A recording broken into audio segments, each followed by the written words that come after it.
Welcome to a special Halloween edition of the Unquiet Corner. Tonight, Amon will be delving into the eerie world of Edgar Allan Poe. So prepare yourself for the Telltale Heart, a chilling tale of madness and guilt that beats with the rhythm of dread. So dim the lights and close your eyes and let the darkness take over. Welcome to the Unquiet Corner. I'm Amon, and tonight I'll be reading you The Telltale Heart by Edgar Allan Poe. True, nervous, very dreadfully nervous I had been, and am. But why will you say that I am mad? The disease had sharpened my senses, not destroyed, not dulled them. Above all was the sense of hearing acute. I heard all things in heaven and in the earth. I heard many things in hell. How then am I mad? Hearken and observe how healthily, how calmly I can tell you the whole story. It is impossible to say how first the idea entered my brain, but once conceived it haunted me day and night. Object there was none. Passion there was none. I loved the old man. He had never wronged me. He had never given me insult. For his gold I had no desire. I think it was his eye. Yes, it was this. He had the eye of a vulture, a pale blue eye with a film over it. Whenever it fell upon me, my blood ran cold, and so, by degrees, very gradually, I made up my mind to take the life of the old man, and thus rid myself of the eye forever. Now this is the point. You fancy me mad. Madmen know nothing, but you should have seen me. You should have seen how wisely I proceeded, with what caution, with what foresight, with what dissimulation I went to work. I was never kinder to the old man than during the whole week before I killed him. And every night, about midnight, I turned the latch of his door and opened it, oh so gently. And then, when I had made an opening sufficient for my head, I put in a dark lantern, all closed so that no light shone out, and then I thrust in my head. Oh, you would have laughed to see how cunningly I thrust it in. I moved it slowly, very slowly, so that I might not disturb the old man's sleep. It took me an hour to place my whole head within the opening, so far that I could see him as he lay upon his bed. Ha! Would a madman have been so wise as this? And then when my head was well in the room, I undid the lantern cautiously, oh so cautiously. Cautiously, for the hinges creaked. I undid it just so much that a single thin ray fell upon the vulture eye. And this I did for 7 long nights, every night just at midnight. But I found the eye always closed, and so it was impossible to do the work. For it was not the old man who vexed me, but his evil eye. And every morning, when the day broke, I went boldly into the chamber and spoke courageously to him, calling him by name in a hearty tone, and inquiring how he had passed the night. So you see, he would have been a very profound old man indeed to suspect that every night, just at 12, I looked upon him while he slept. Upon the 8th night, I was more than usually cautious in the opening of the door. A watch's minute hand moves more quickly than did mine. Never before that night had I felt the extent of my own powers, of my sagacity. I could scarcely contain my feelings of triumph. To think that there I was, opening the door, little by little, and he, not even to dream of my secret deeds or thoughts. I feel he chuckled at the idea, and perhaps he heard me, for he moved in the bed suddenly, as if startled. Now you may think that I drew back, but no, his room was black as pitch with thick darkness, for the shutters were close fastened, through fear of robbers, and so I knew that he could not see the opening of the door, and I kept pushing it on, steadily, steadily. I had my head in, and was about to open the lantern, when my thumb slipped upon the tin fastening, and the old man sprang up in bed, crying out, "Who's there?" I kept quite still, and said nothing. For a whole hour I did not move a muscle, and in the meantime I did not hear him lie down. He was still sitting up in the bed, listening, just as I have done, night after night, hearkening to the death watches in the wall. Presently I heard a slight groan, and I knew it was the groan of mortal terror. It was not the groan of pain or grief, oh no, it was the low, stifled sound that arises from the bottom of the soul when overcharged with awe. I knew that sound well. Many a night, just at midnight, when all the world slept, it has welled up from my own bosom, deepening with its dreadful echo the terrors that distracted me. I say I knew it well. I knew what the old man felt, and I pitied him, although I chuckled at heart. I knew that he had been lying awake ever since the first slight noise, when he had turned in the bed, and his fears had been ever growing upon him. He had been trying to fancy them causeless, but could not. He had been saying to himself, "It is nothing but the wind in the chimney.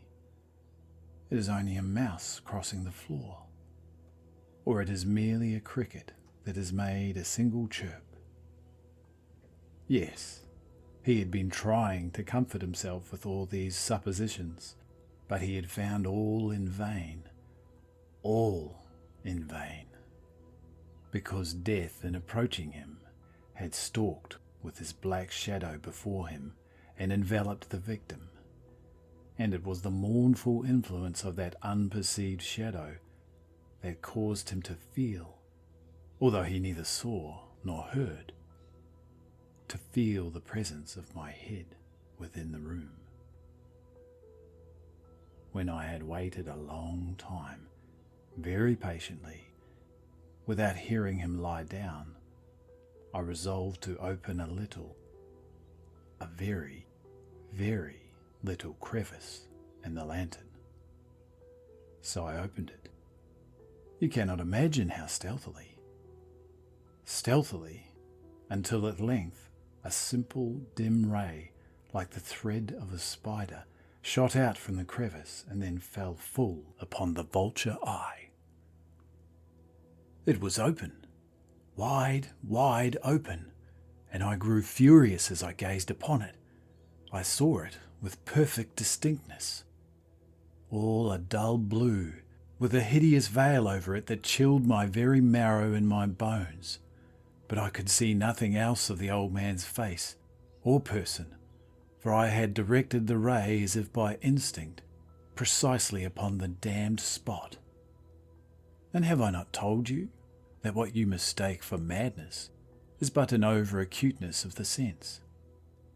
Now, I say, there came to my ears a low, dull, quick sound, such as a watch makes when enveloped in cotton.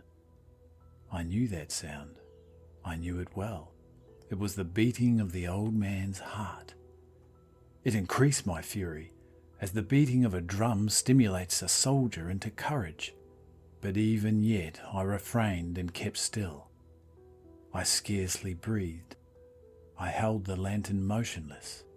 I tried how steadily I could to maintain the ray upon the eye.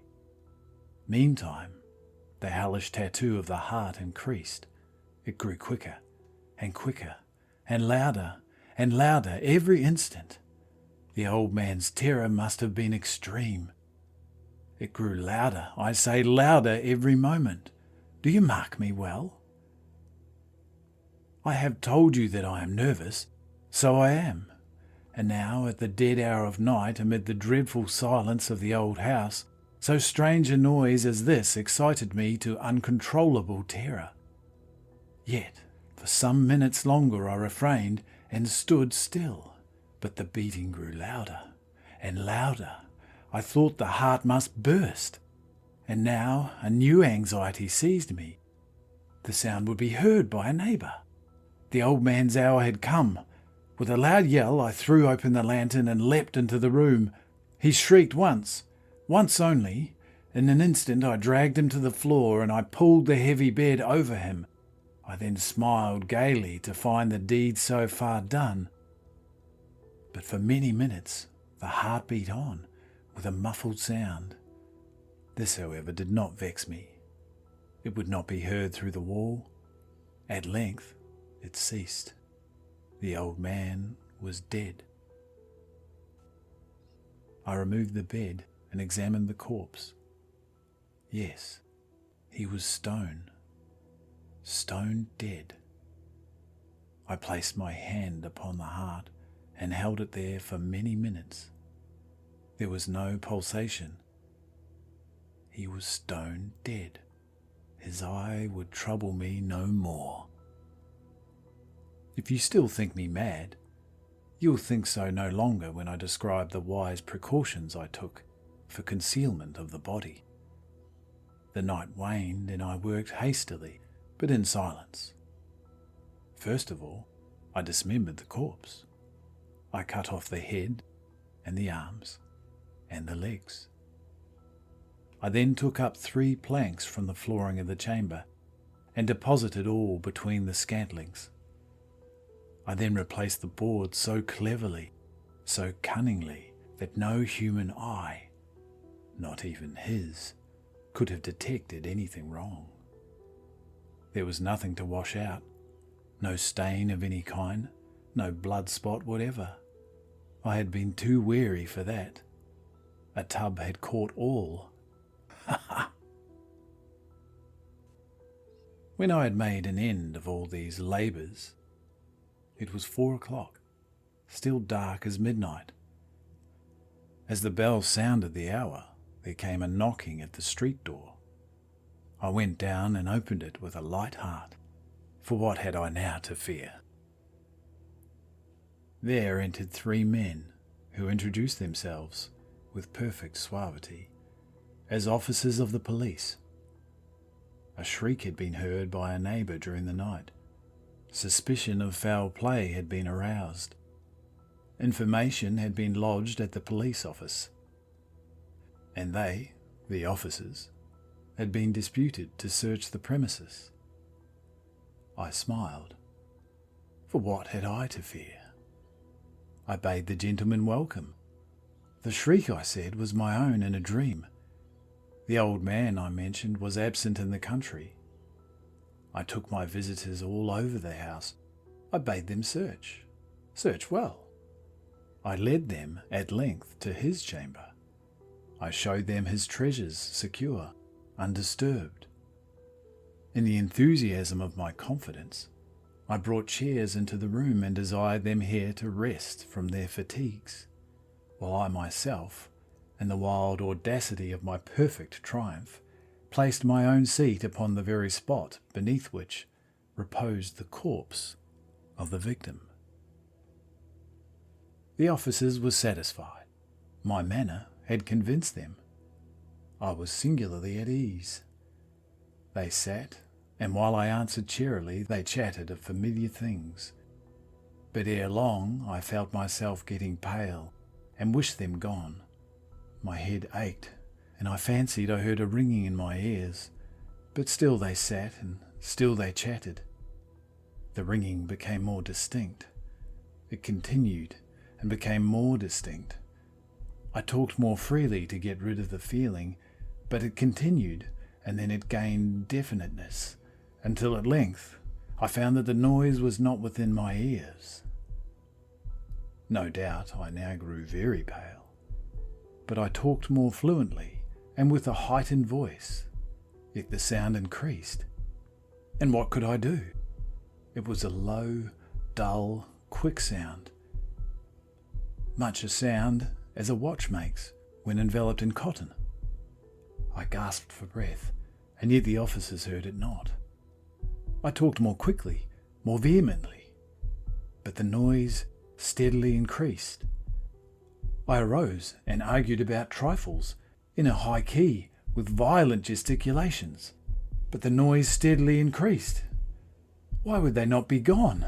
I paced the floor to and fro with heavy strides as if excited to fury by the observations of the men, but the noise steadily increased.